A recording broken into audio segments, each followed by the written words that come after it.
Bonjour et bienvenue sur 54 One. Aujourd'hui, nous recevons son Excellence, Madame Christine Nina Nyansavier. Elle est ambassadeur du Burundi en France. Bonjour Madame l'ambassadeur. Bonjour Nasrine. Vous avez pris vos fonctions au même moment que le président Emmanuel Macron. Quelles sont vos relations avec la France aujourd'hui? Je pense que les relations avec la France aujourd'hui sont bonnes parce qu'en réalité, on n'a jamais eu des problèmes de grande ampleur avec la France. La France a toujours eu un ambassadeur au Burundi et il y a toujours eu un ambassadeur aussi du Burundi en France. Donc nous avons eu une histoire de la coopération. Moi-même, je me rappelle que j'ai fait mes études avec la coopération française au Burundi.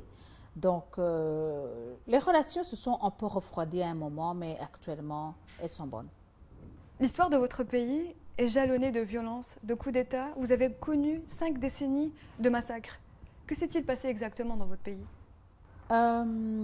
C'est vrai que mon pays a connu des moments désastreux, avec des massacres, des moments où la population s'est entretuée entre eux, soi-disant des guerres interethniques. Mais c'est quelque chose qui a été travaillé ou préparé des centaines d'années avant.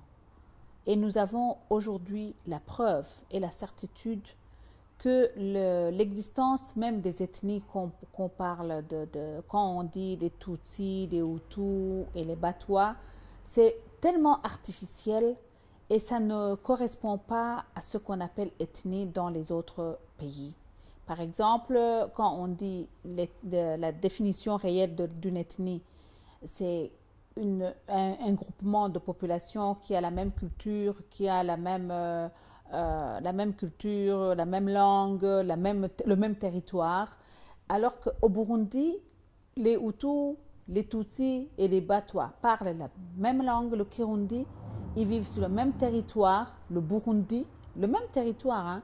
Il n'y a pas de région des Hutus, il n'y a pas de région de Tutsis, il n'y a pas une langue Hutu, une langue Tutsi. Du coup, on comprend que la définition elle-même n'est pas réelle. Et même si on peut trouver des groupes, il y a des groupes, ce qu'on appelle des tribus, c'est beaucoup plus des groupes tribales. Chez nous, ça existe, des groupes tribales, et les mêmes noms des tribus peuvent se retrouver dans les différents groupes, soi-disant ethniques. Donc, on peut trouver les mêmes noms des tribus chez les Hutus et chez les Batwa ou chez les Tutsis, alors que ça ne devrait pas exister. Donc, on sait aujourd'hui avec certitude que les massacres ou les tueries interethniques au Burundi ont été quelque chose de fabriqué ou de préparé longtemps par les colonisateurs. Et nous reconnaissons que la Belgique, spécialement pour vraiment les citer, ont eu un rôle très très important dans la division du peuple burundais. Et évidemment, diviser pour régner, ça c'est le mot d'ordre, mais ça a quand même pris. Et comme ça a duré des années et des années, 5 décennies minimum, vous savez, quelqu'un qui est né, une personne qui a 40 ans aujourd'hui, est née dans cette période même où les Burundais se massacraient, où il y avait des Hutus et des Tutsis.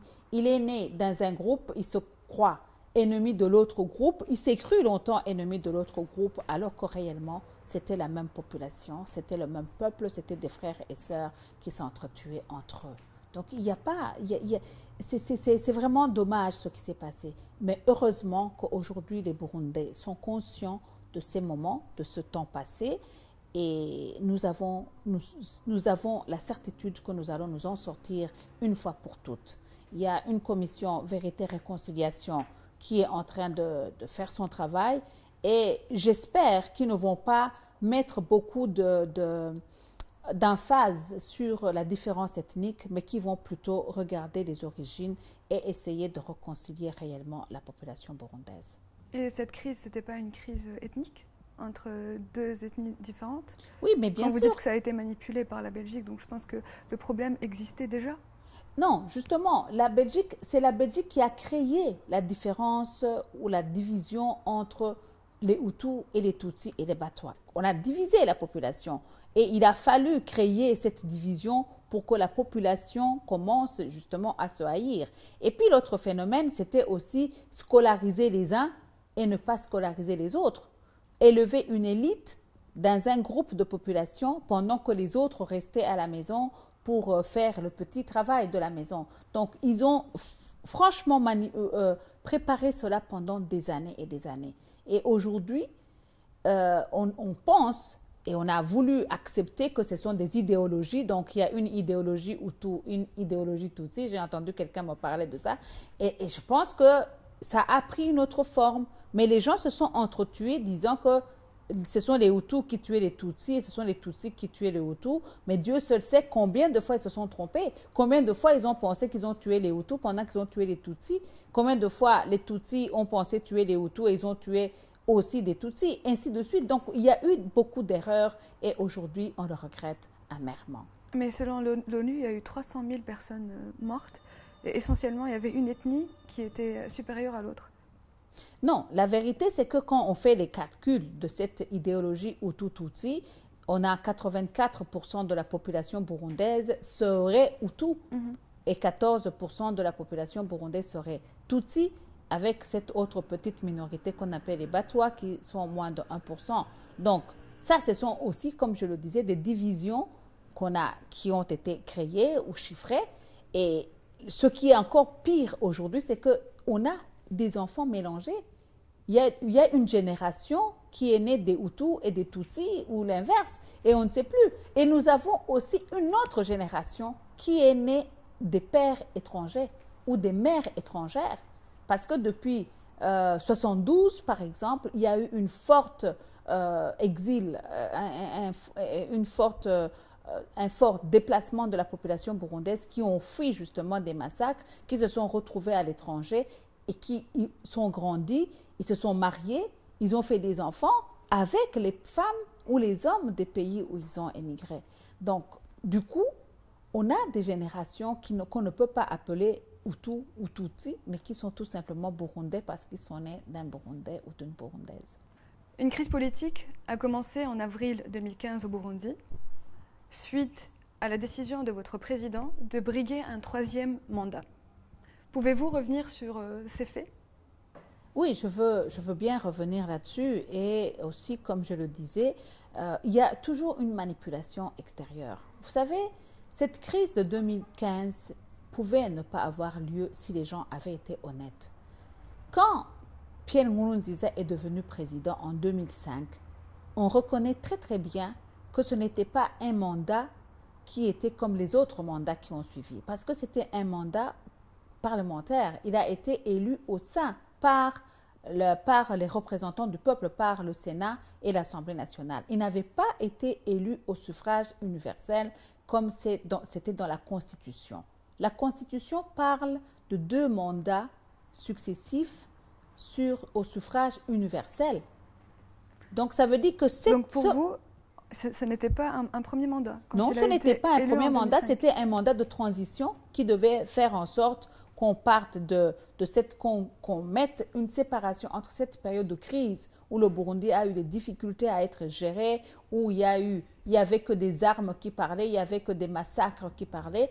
Même le président actuel a dû fuir du pays parce que le pays était invivable, le pays était ingérable pendant une certaine période. Donc pour vous, il n'y a pas eu de violation de la Constitution demandant de briguer un troisième mandat? Non, pas du tout. Quand il se positionne comme candidat, en fait, ce n'est même pas lui qui s'est positionné, c'est le parti qui l'a positionné. Lorsque le parti le positionne comme candidat du CNDD-FDD aux élections, on a crié, c'est là où les gens ont commencé à se plaindre disant qu'il ne devait pas être candidat, qu'il aurait rentré sur un mandat qui n'était pas le sien, qui ne devait pas se présenter. Mais pourtant, la Constitution était claire et les textes étaient clairs. Tout le monde est revenu plusieurs jours après. Ils ont constaté que réellement, il avait bel et bien le droit de se présenter. Maintenant, pour que je revienne sur ce que vous appelez la crise a été une initiation extérieure. C'était parti un peu comme le printemps arabe. Vous savez ce qui s'est passé au cours du printemps arabe, où il y a un groupe de population qui se soulève, qui commence à faire faire le désordre complet, vraiment créer un désordre politique, un désordre administratif, empêcher les enfants d'aller à l'école, empêcher les gens d'aller au marché, empêcher les personnes d'aller dans leur administration. Ça a commencé comme ça. Et soi-disant qu'ils étaient contre un mandat.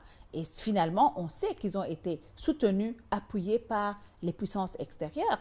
Et puis, n'oubliez pas qu'en même temps, il y a eu même tentative de coup d'État. Ils ont essayé, quand ils ont vu que les manifestations des enfants, des jeunes et autres, ça ne prenait pas beaucoup ça n'avait pas beaucoup d'ampleur. Ils ont essayé un coup d'État lorsque le président est allé à Arusha pour des réunions. Les autres ont profité. Et il y avait l'armée dedans, l'armée, la police, des grandes personnalités qui se sont permises vraiment d'essayer d'organiser un coup d'État dans un pays qui était sur une voie démocratiquement organisée. On était déjà sur la lancée démocratique et on voulait que tout se passe en ordre. Mais il y a bien eu des soulèvements parce qu'en fait, il y a la Cour pénale internationale qui a ouvert une enquête. Donc elle estime qu'il y a eu 1200 morts entre avril 2015 et mai 2017. L'ONU, quant à elle, elle parle de près de 400 000 réfugiés, notamment en Tanzanie. Donc comment justifiez-vous cela, Madame l'ambassadeur? Non, la crise a bien eu lieu. Il y a eu une crise au Burundi. Il y a eu un soulèvement de la population au Burundi. Mais qui s'est soulevé? Cette crise est née comment? Quelle était la raison du soulèvement de la population? C'est le troisième mandat. Le troisième mandat. La population s'est levée, une partie de la population. Dans certains quartiers du Burundi, il y a eu effectivement un soulèvement de la population. Et on a bien compris, vite compris, que c'était la tendance printemps arabe qui était en train de vouloir prendre la place au Burundi. Mais on était organisé. Je dis que le Burundi était en train de s'organiser vers des élections démocratiques. Et ce qui est malheureux, quand je dis que c'était c'était une instrumentalisation occidentale, c'est que les Occidentaux, l'Union européenne en particulier, ont été les premiers à retirer leur assistance. Parce que théoriquement, en principe, ils avaient proposé d'assister le Burundi dans les élections. Ils ont décidé de ne plus assister le Burundi, de ne plus payer l'argent qu'ils avaient promis pour qu'on organise correctement les élections. Les Burundais ont dit, nous, on continue avec les élections. Nous, on va prendre de notre poche et on va financer les élections. Et c'est ce que les Burundais ont fait. Mais pendant que les Burundais s'organisaient comme ça, les autres ont dit non, on a raté le but, il faut qu'on pousse vraiment la population, une partie, ce qu'on peut avoir, à se soulever, à refuser. Et ils ont poussé les enfants dans la rue, les jeunes, la jeunesse burundaise. C'est pas des gens qui sont venus de dehors et ce n'était pas beaucoup de personnes. Donc ils les ont poussés dehors, ils ont utilisé certaines personnalités de la société civile, ils ont utilisé même des responsables de l'État, ils ont utilisé même les membres du parti pour soulever la population. Bien sûr qu'il y a eu une crise. Bien sûr que la crise était bel et bien là et que les Burundais ont souffert de cette crise. Bien sûr que les Burundais ont dû fuir le pays parce qu'ils ont déjà l'expérience des massacres entre eux. Ils ont déjà l'expérience des massacres interethniques dont vous avez parlé bien au début. Et puis, il y a aussi cette influence médiatique. Qu'est-ce que les médias racontaient? Qu'est-ce que certaines radios nationales racontaient à la population? Qu'est-ce que les médias internationaux diffusaient dans leurs chaînes? Et tout ça, c'était pour faire peur à la population burundaise. Attention, les Hutus vont tuer, les Tutsis vont vous tuer, les machins vont tuer les autres. Donc, ça montait tellement fort que la population, à un certain moment, est obligée de fuir. Et ils ont vraiment fui le pays. Ceux qui sont en Tanzanie, ceux qui sont au Rwanda, ceux qui sont partis au Congo, oui, il y a eu beaucoup de personnes qui ont fui, beaucoup plus à cause de la peur, pas parce qu'ils ont vécu, mais ils ont eu peur de ce qu'ils ont déjà vécu. En fait, si vous avez déjà vécu des massacres une fois et que vous entendez que ça recommence, vous n'allez pas attendre là. Vous fuyez, absolument, les gens ont fui. Et quand on parle des morts, on parle des morts d'un côté, mais on ne parle pas des morts des deux côtés. Ce n'est pas les morts causées par l'administration ou la police ou l'armée burundaise. Il y a eu des morts causées par ces manifestants. Il y a eu des personnes qui ont été brûlées dans des pneus. il y a eu des maisons qui ont été saccagées, il y a eu des voitures qui ont été cassées ou brûlées en partant. Il y a eu des personnes qui ont été tuées par les manifestants. Les manifestants eux-mêmes ont tué une bonne partie de la population. Et ce sont ces manifestants qui font une bonne partie de ceux qui se sont réfugiés. Une bonne partie d'ailleurs est au Rwanda aujourd'hui. Les manifestants, la plupart des manifestants se sont retrouvés au Rwanda aujourd'hui. Ce qui est grave, c'est qu'on parle toujours des réfugiés ou de 400 000 personnes qui sont à l'extérieur. Mais, je l'ai déjà dit une fois, il y a des vrais réfugiés, donc ceux qui se reprochent de ce qu'ils ont fait. Ils reconnaissent leurs actes punissables, donc ils sont obligés de rester à l'extérieur. Mais il y a d'autres qui sont partis et qui sont tenus en otage. Parce que s'ils rentrent, ils vont prouver que leur existence en exil n'a plus de sens.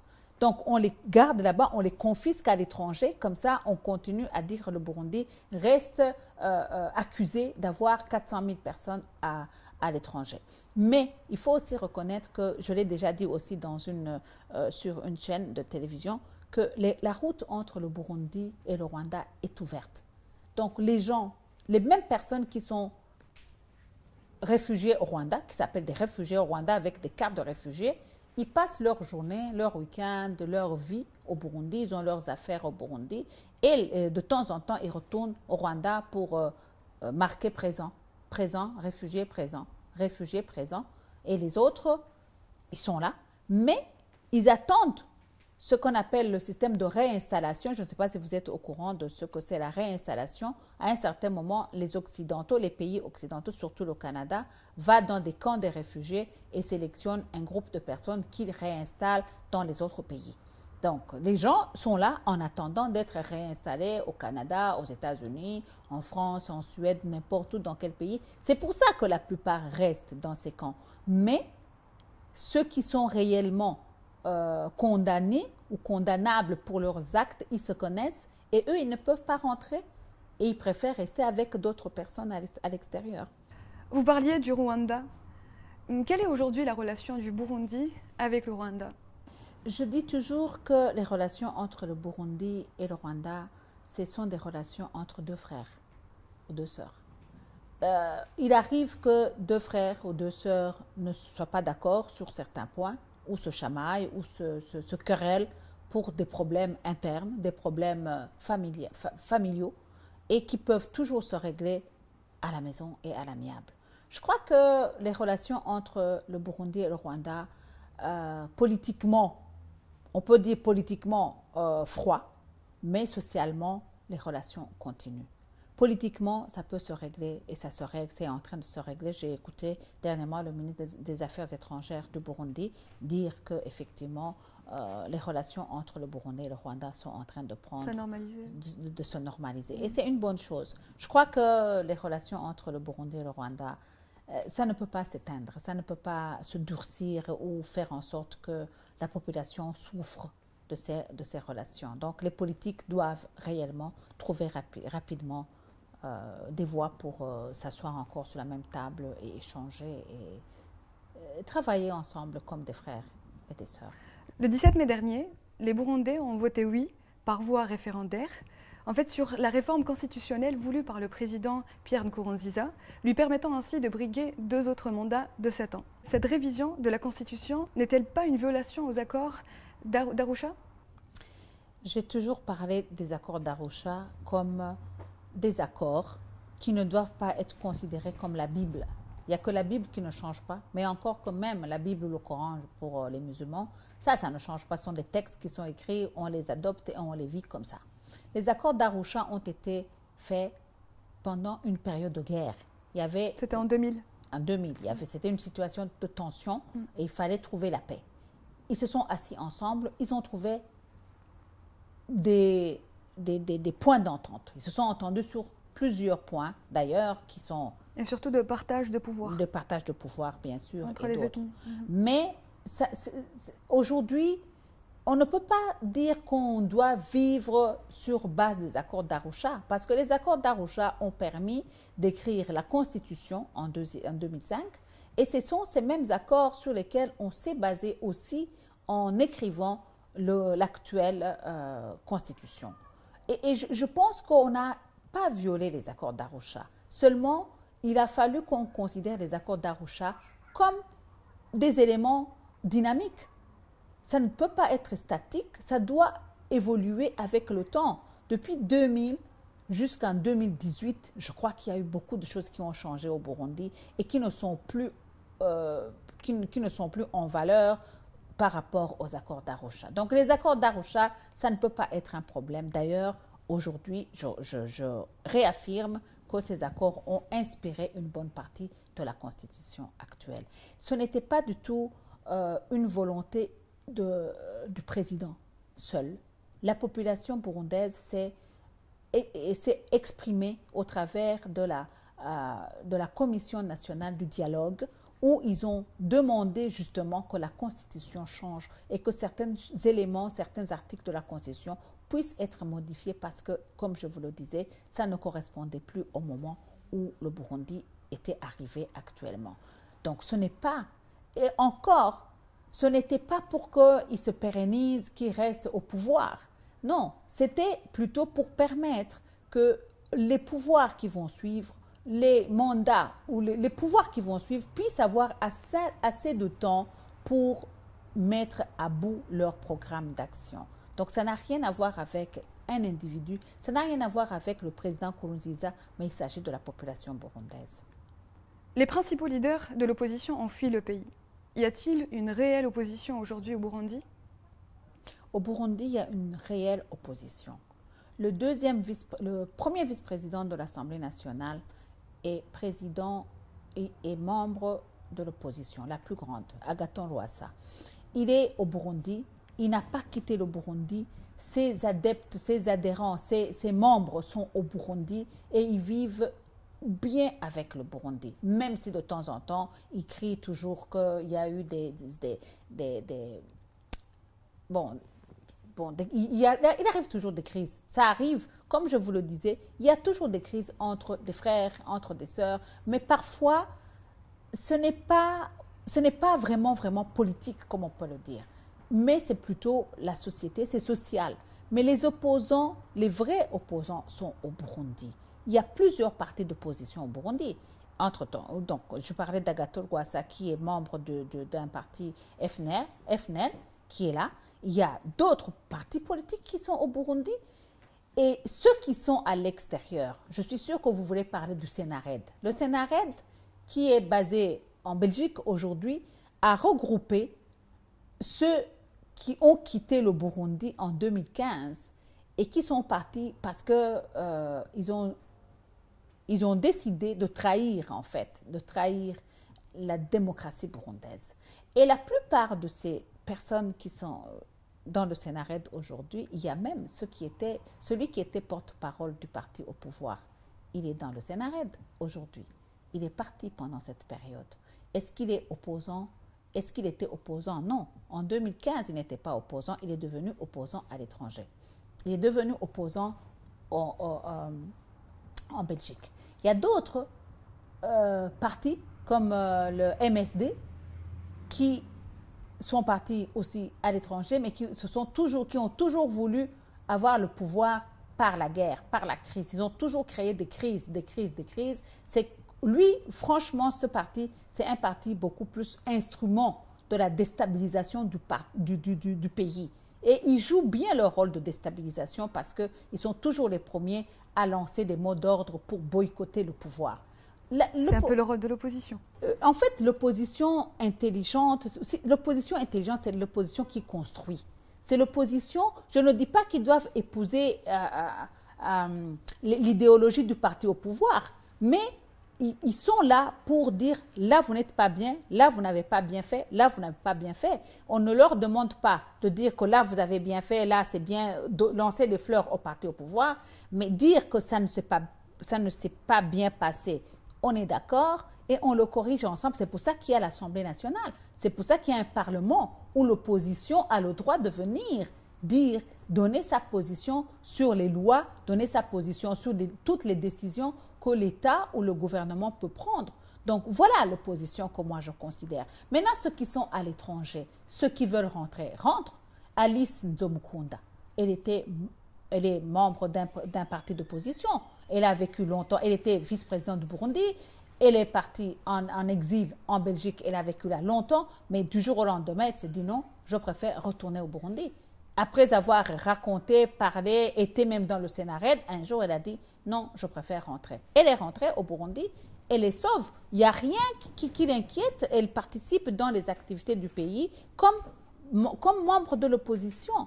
Et le Burundi passe, les autorités burundaises demandent à tous les membres du parti, des partis de l'opposition, de rentrer au Burundi. S'ils veulent, ils seront accueillis. Et s'ils se reprochent d'avoir été des fils prodiges, ils peuvent aussi rentrer. Et ce que le fils prodige fait, c'est qu'est-ce qu'il fait? Il rentre et il demande pardon. Il s'excuse et il dit, écoute, je me suis trompé, j'ai mal agi, je reste dans l'opposition, mais je veux être à la maison. On veut que tous les enfants du Burundi rentrent au Burundi. Personne au Burundi, ni le président, ni les membres du gouvernement, ni le président du Sénat ou de l'Assemblée, personne n'est content d'avoir des fils et des filles à l'étranger et qui pensent toujours qu'on les a exclus. Ils ne sont pas du tout exclus, ils ont décidé de partir d'eux-mêmes, mais ils peuvent aussi rentrer et être rassurés d'être bien pris. Madame l'ambassadeur, vous êtes une femme, haut fonctionnaire de l'État, vous avez des responsabilités. Donc, quel est le rôle aujourd'hui de la femme dans la société burundaise? Oh, la femme burundaise est choyée. Je pense qu'on n'est pas encore très, très nombreuses à occuper des fonctions importantes comme moi, mais je crois que nous sommes parmi les femmes gâtées par nos gouvernements. Nous avons, comme ambassadeurs d'ailleurs, plusieurs femmes ambassadeurs. Hein. Je sais que quand moi j'ai été nommée ambassadeur, on était 2 femmes. Sur 4, on a été nommés 4 ambassadeurs en même temps. Il y avait moi et l'ambassadeur de l'Inde, qui est aussi une femme de ma génération d'ailleurs, et 2 hommes. Donc, et du coup, dans le gouvernement, on a 5, 6 femmes. À l'Assemblée nationale, peut-être plus. La majorité sont des femmes. Non, pas encore. On n'est pas encore arrivé là. Mais il y a le chiffre, c'est 30% minimum. 30% minimum dans toutes les institutions du Burundi, nous trouvons des femmes. Comment vous voyez l'avenir du Burundi? Quel est pour vous l'après Pierre Nkurunziza? L'avenir du Burundi est rose. Je suis vraiment confiante que le Burundi est en train de décoller. C'est vrai que nous tâtonnons encore sur certains plans. Dans certains domaines, il y a encore un manque d'expertise. C'est pas complètement bien organisé, mais l'avenir est assurément bon. Et d'ailleurs, nous le chantons en Kirundi, on dit Imbereni Head. Merci beaucoup, Madame l'ambassadeur, de nous avoir accordé cet entretien. C'est moi qui vous remercie. Quant à nous, on se revoit bientôt sur 54 One. Restez sur nos antennes.